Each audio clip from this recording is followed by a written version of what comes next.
Hey everyone, our Shawn McBride. Welcome to another edition of Best in Events. We'll be looking at the corporate meeting industry, what's happening, what people are doing, how people are reacting in this environment. We have Carol Schwartz joining us and my regular co-host Deirdra Watson. And Carol's been in the corporate meeting industry for a while. She helps corporations put together events. Carol, why don't you say hi to the folks, give them a little background about you, and then we'll jump into a little bit of Q&A, maybe help some folks out there that are looking at the future of meetings.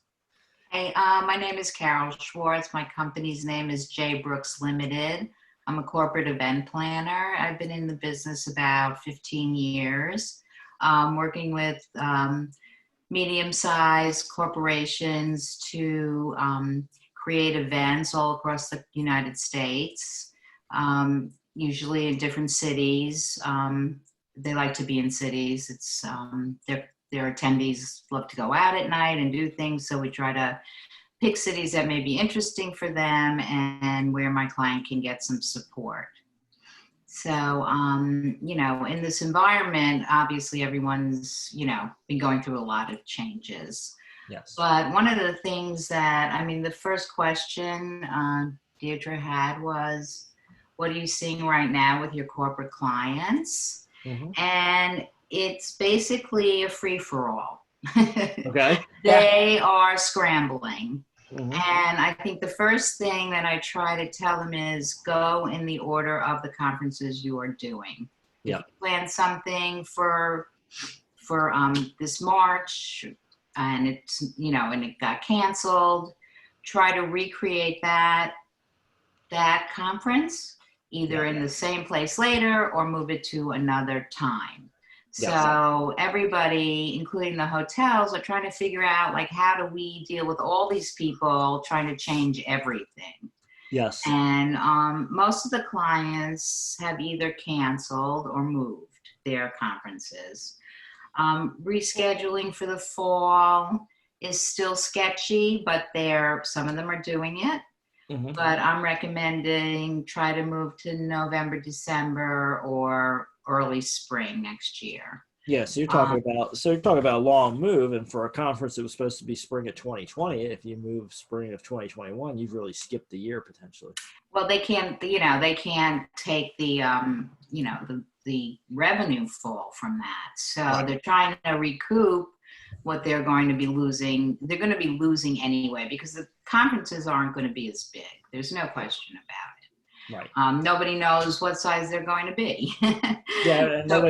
We're all trying to figure out how many people are going to be willing to get together, how many are going to travel, and I think that is a big Exactly. And I don't know anyone who's actually yet planned anything for 2021. Mm-hmm. They aren't even looking into it. They're just trying to sort out what they have and what they can do. Yeah.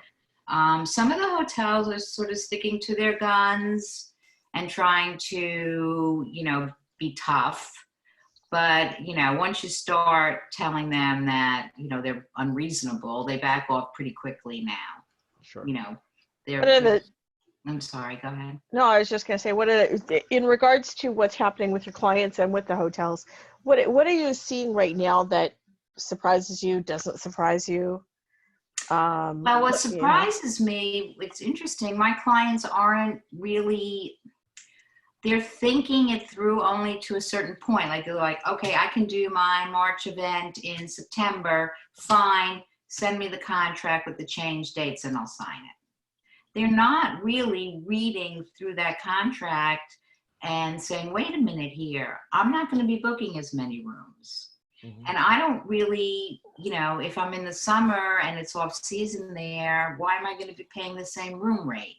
They're not questioning as much as they should, which I find to be, unbelievable. Then they have to go back again and then renegotiate it for the third time, getting a better rate or having their force majeure totally changed.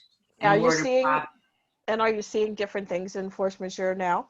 Oh yeah, they're a mile long. They have included everything you could possibly think of in that area. Yeah, we were talking to someone and they said that it was the one that they were looking at was like 16 pages. Yeah, well, that's probably for a huge event, but yeah, they're trying. The clients are putting in everything that they can think of, any kind of virus, any kind of act of God. What does that really mean? So defining all of those things that were in there to a greater extent. So they're totally trying to cover themselves in case anything could happen, because this wasn't foreseen. It wasn't like a flood or a hurricane. I mean, this just shot up from nowhere. Yeah, so I'm trying. What? I said the extent of it and the broadness is very unusual, right? Well, that's it. And it's so broad that, clients are having a hard time kind of trying to rein it in, but be covered by everything. And then the hotels also, the whole thing was sanitizing the hotels. I can't tell you how many emails I've gotten from hotels, what they're going to be doing, how they're going to be doing it. And there's nobody, I mean, the CDC has their own guidelines, but then each hotel is creating their own guidelines. So you have to fish through all that. And my suggestion is write your own guidelines in your contract, what you want and what you need. And then, basically it's non-negotiable unless it's so far-fetched that, it's unrealistic. But if you're writing that in your contract, I think it's non-negotiable. And, so everybody is scrambling. And I think that these cleaning clauses sanitation clauses are a big thing that you have to put in there. What are you specifically seeing on that front? That's something we talked about. We had Carol Benavides on a prior episode of Best in Events, and she does a lot of brokering of spaces. That's her world, and she said she hasn't seen that many cleaning clauses. We were actually a little surprised that people aren't. Yeah, I would totally suggest it to my clients. I'm also surprised that that they're trying to figure everything out without lawyers. Yeah. Sometimes without event planners. They're just like plowing forward.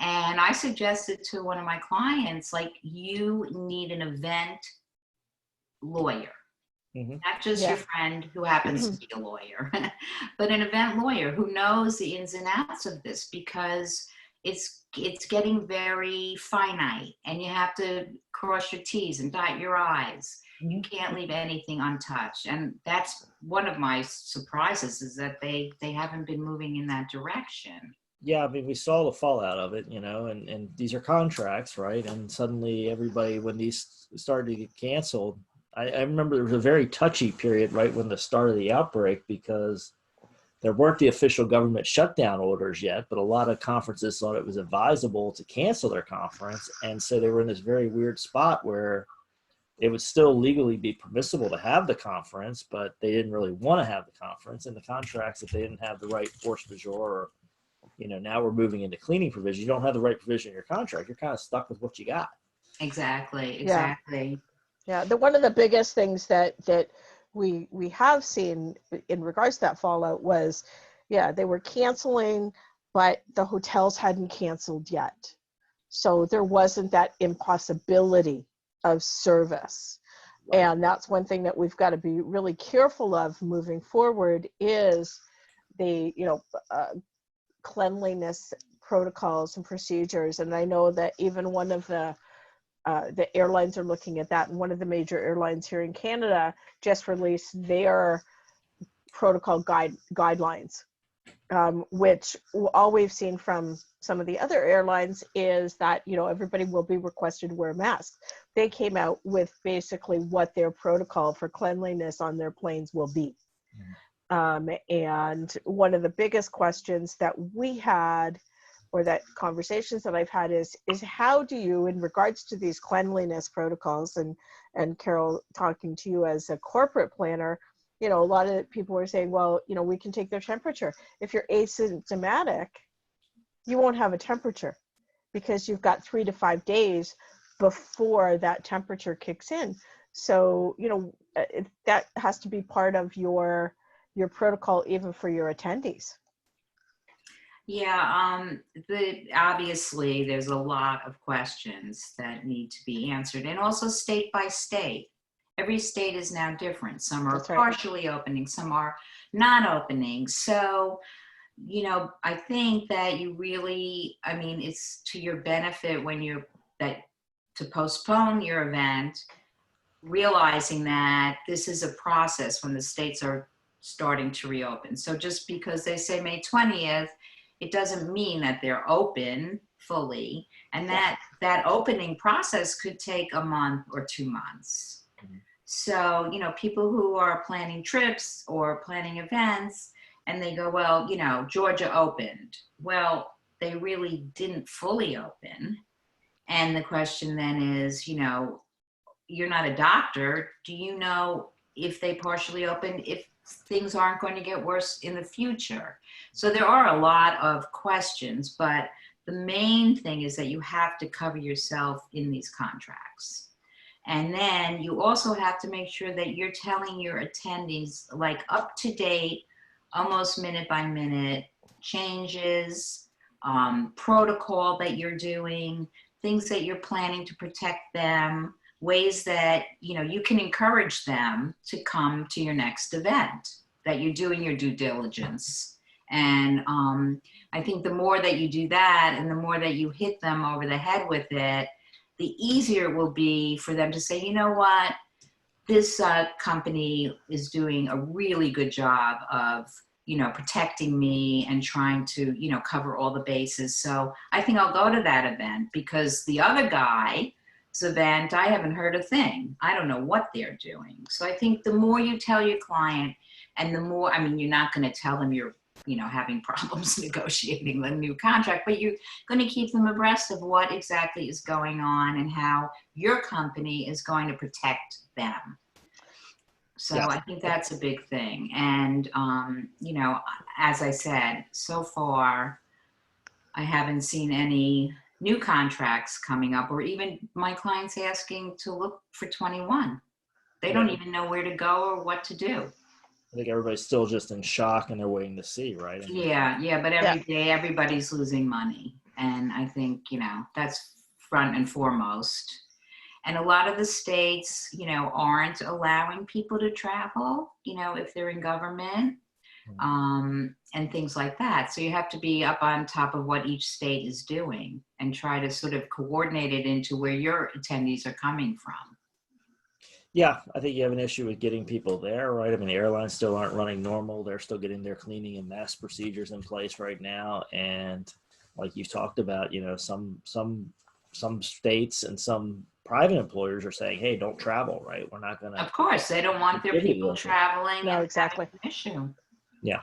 You know, and I just got a list. I just got a notice from a conference I'm supposed to be going to. And they said, are you still planning to attend?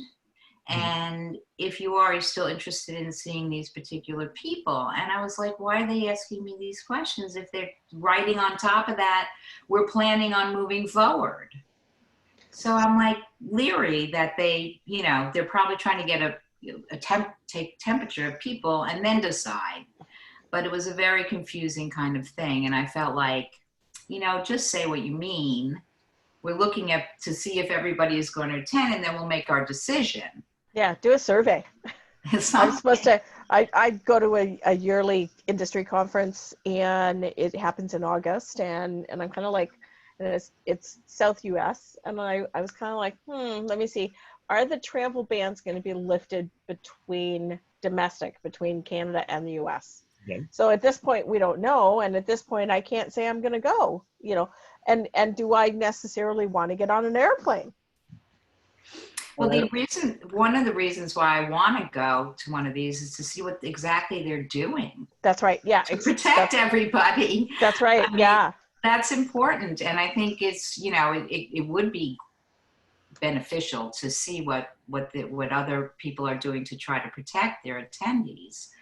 But I also think that a lot of people, I think that the quantity of people will be much less at these conferences, especially in the beginning. Yeah. So I always advise my client, you know, you were booking 200 room nights on peak. I suggest you at least cut it in half for now and try to get no attrition in your contract. Yeah, that's going to be really hard with the, I know. I'm curious with the hotels. I don't think they're going to allow no attrition. They're still going to want at least 80 to 90% attrition. I know.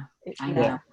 And which will make it harder, especially if you're lowering your peak nights. Exactly. It's really a gamble, the whole thing. But I think coming from the perspective of the person that is doing the conference, they have to take the gamble. Yep. And they have to, guess the best that they can, Right, I mean, because, I think the point you're hitting on is, there's a cost to not having the events, right? I mean, that's part of the problem too, right? Depending on your situation, what your conference does for your business, there's missed opportunities. Right. Or how much a percentage of your business it is. Right. And so, so everyone's treading water, but people are starting, I think, to reschedule and informing, their attendees what they're trying to do. But, it could all change tomorrow again. Yeah. And I think that's one of the big issues. So what do you recommend going forward, right? So, I mean, if I recommend smaller conferences, maybe having, let's say you invite 200 people normally. Maybe only invite 100 and maybe do 2 conferences that are virtually the same, but splitting up the amount of people in each one. That would be, to me, one way of still getting your revenue out of it, but making people feel more comfortable. Yes. Yeah. And you could even do that in the same week. You could just have Sunday, Monday, Tuesday, 100 people, and then Wednesday, Thursday, Friday, the other 100 people. Yep. I think attendees would feel more comfortable with that. If you can get the hotel to do that with you and work with you on those kinds of things. I did a conference once where it had all the same speakers, had the same schedule, and they moved us from city to city. And, road trip. Yes. Yeah. Road trip style. And I could see you could do it as a small road trip and actually take your speakers and your materials with you, or like you say, leave them rotate them through the same series. Get your attendees to come in and, start again. Yeah. So that's one thing that I think could work. You have to really plan it. I think also that you're going to have to realize that you need a lot more staff there. Okay. Yes. Because you have to have people watching out. You can't depend on the hotel anymore. I mean, no matter what they're doing, you have to have people watching out all over the place, making sure the sanitizers are there, making sure they're cleaning, and making sure, that that the hotel's doing their job. Yes. And I'm assuming that your attendees are going to have more complaints. So you need people there who can really, work with them and make them feel secure and good about, being there. Yeah, the event sanitation supervisor, or whatever you want to call them. They're part of. Yeah, that's a new position. New position, sanitization supervisor. Yeah, and they'll be walking around with the spray bottle. Exactly. Yeah. But it's, what, you've got a great idea there, because then it puts everyone a little bit more at ease. Because one of the questions that also came to light in one of our other conversations was, what do you do when you've got a preset room that doesn't change? Right. Well, that's an issue that you have to deal with. I mean, basically, you are going to have to reconfigure everything, including, well, first of all, your meals. There's no more buffet. No, absolutely not. And so everything will have to be either you're going to have an attendant at a buffet at each dish serving people, or everything's got to be plated. And of course, the expense of that is more. And then it'd be covered plates too. Yes. Right, when they bring it out, like the old service where they would carry the tray with the big. Right. That's right. But these are all. I mean, these little details are everything that you have to think of. I mean, how do you handle a large reception or an opening reception? My feeling is one way to do it is to have kind of separate networking events. So there aren't 100 people in a room. Treat it more like breakout sessions. You know, you have 20 people in each room and they're having their own reception, and then they can kind of, you know, switch from there. If they, you know, after like a half hour, like you can go from room number 1, you can go to room number 2 if you want, and then people can get mixed up together. And I mean, it's complicated, but it's possible. It would be, yeah. I think it all points to what Deirdra and I keep saying, which is no matter which way you slice this, events are just going to cost more, right? Yeah. Cost a lot more. You got to space people out. You've got to clean. You've got to check things. You've got to have kind of all the oversight. Cost. Yes, it's going to be more costly, and the attendees aren't going to want to pay more money. Right. For it. So you'd have to, only way to make it up is more events throughout the year, and then you're putting yourself in a vulnerable position again, you know, if you're the planner. Right. Yeah. We've also talked about, you know, and I think one of the themes we saw was maybe making the event part of something bigger, right? Make it part of a subscription, right? You have maybe videos and meetings and online stuff leading up to the event, then you have the event, then you go back into meetings and other things. And I think people are gonna have to get creative, right? How do you create something? Yeah, well, that's it. The planners have to get creative, their clients have to get creative. And one of the other ideas is that you have a virtual component. It isn't, the whole thing isn't virtual, it's just a component of the conference. So you're having your conference, and let's say you invite 2 people from each organization, for an example, that can come. So you're kind of limiting the numbers. And then you allow a certain amount of people in their organization to virtually be part of that conference. So everyone's on the same page. They're all basically doing the same thing, only the 2 that are there, obviously networking and meeting people, while the rest of their staff or whoever they are, you know, virtually. So when they go back to their office, everyone is on the same page. Everyone's got the same information. And some have been there and made contacts, you know, with people that they need to be with, and they can pass that on to their colleagues. So that's one idea. I'm not really all that familiar with total virtual conferences right now. I know that a couple of my clients don't want to do it. They feel that it's sort of, you know, if you're not meeting people, you know, that's what everybody wants, because if you need to hand your card to someone who you think can be helpful to you, you know, how can you do that virtually? So the one-on-one meetings are still important. You know, of course, the question is, how do you get those done? Right. I think, you know, that's a tricky thing. So, so Carol, what would be your top tips right now? So if you, I mean, one of your corporate clients, what would you tell them to be looking out for or be thinking about as they try to plan the next 6 months to a year? I think they have to look at all the factors involved in the planning. It can't be just, oh, let's go to Minneapolis and have a conference. It's a great city. Yeah. You know, I think those days are over. And I think that they have to look at every single component of their conference and see how they can make it work in this environment, which means not inviting as many people, having less people at a table, figuring out how to network without, you know, people getting paranoid. You know, you just want everyone to be comfortable. And they have to look at all the factors before they cancel or before they postpone. And a lot of meetings, a lot of parts of meetings can be done outside. Yep. So one of my suggestions would be try to pick a place where the weather is good. Yeah.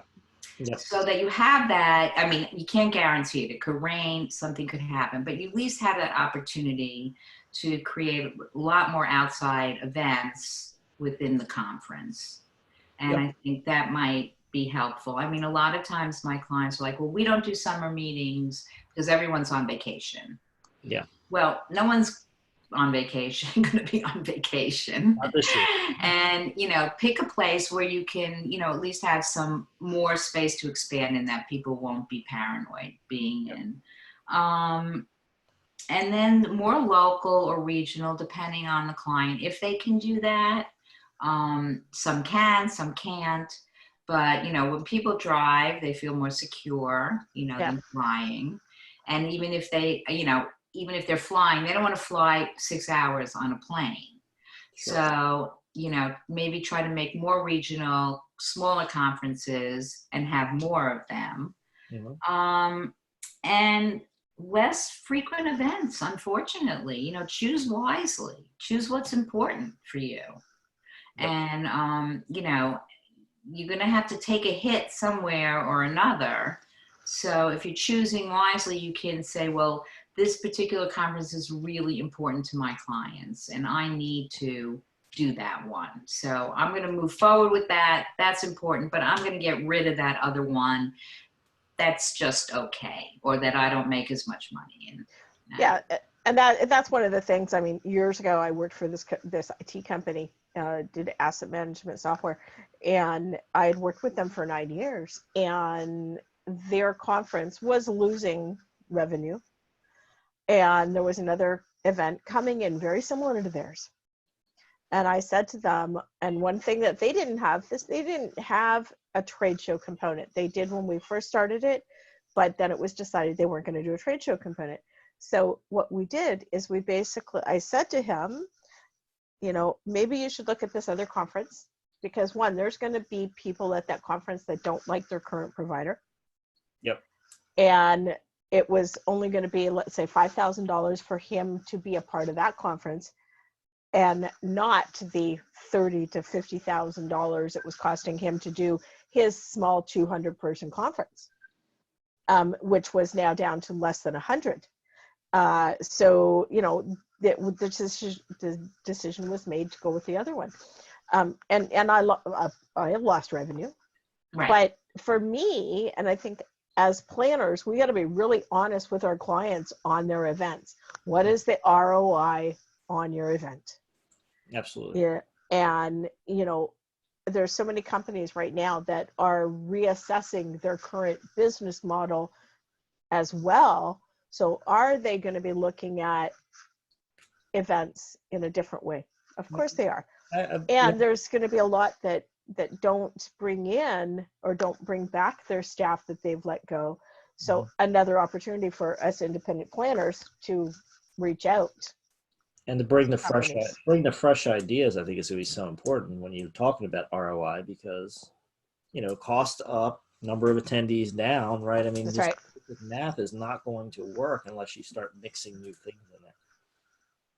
Yeah, and also, I think planners really need to educate themselves on all levels, but about all the safety requirements, all the sanitation requirements, all the new ways of doing things, so that when their client talks to them, they know what they're talking about.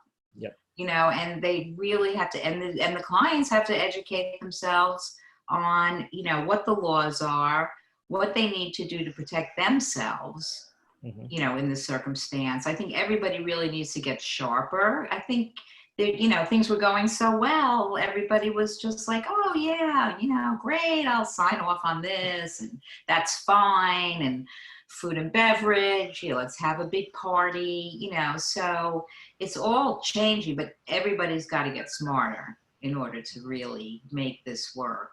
Well, and I don't think the ROI is going to be the same, obviously, and that has to be accepted. Yeah. You can't fight it anymore. And that's the thing. Try to tell your client that, and they'll be like, are you kidding me? I need to make the money, but it's just not going to be the same.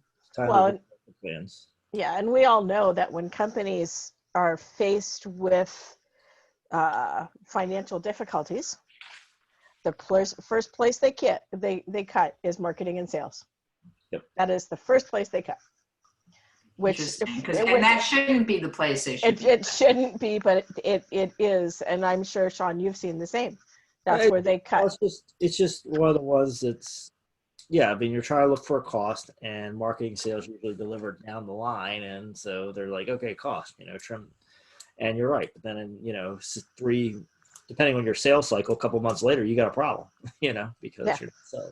Well, now everyone's going to be back end loaded, so because everything's being pushed back, where they were getting this revenue in throughout the whole year. Now all of a sudden it's just coming in November, December.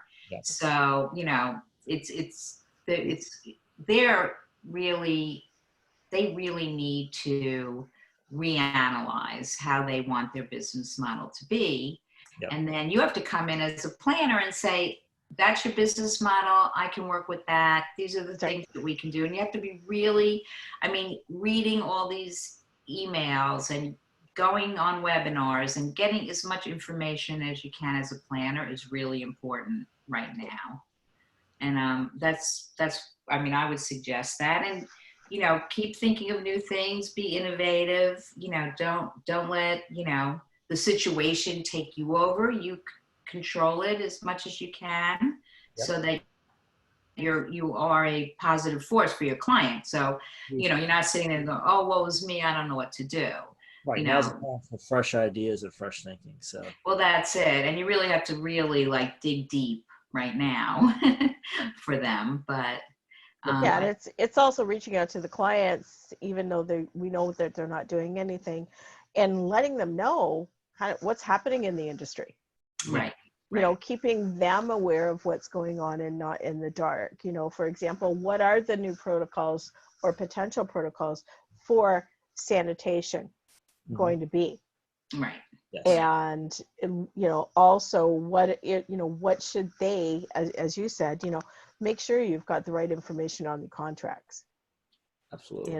And we need to educate them in order for them to be educated, because the industry is going to change and planners are going to be more relied upon, I think, when this is all said and done. And it's not going to be, the marketing coordinator inside doing events. Right. Their secretary or whoever. Exactly. That's right. There's too much to lose now. That's right. Yeah, exactly. Circumstances. Yeah. But I think we just have to stay positive and, as I said, dot our I's and cross our T's, and make sure that your client is on the same page as you and the hotels. You are the liaison to the hotels. And you're the ability to bring the change in. Carol, you've been a wealth of information. How do people find you? How do they check out your work and get to know you? Well, they can email me at jbrooks, BROOKS, LTD Limited @gmail. Okay. And they can get in touch with me that way. Wonderful. Great. Thank you for being such a wonderful guest and providing so much value. Thank you. We always invite our viewers to drop your comments and your questions over here at Best in Events on YouTube. Of course, make sure you're subscribed, and look forward to hearing from you and bringing it forward. Carol, look forward to keeping Thank you. Thank you, Carol. Thank you for the opportunity. Thank you. Thank you.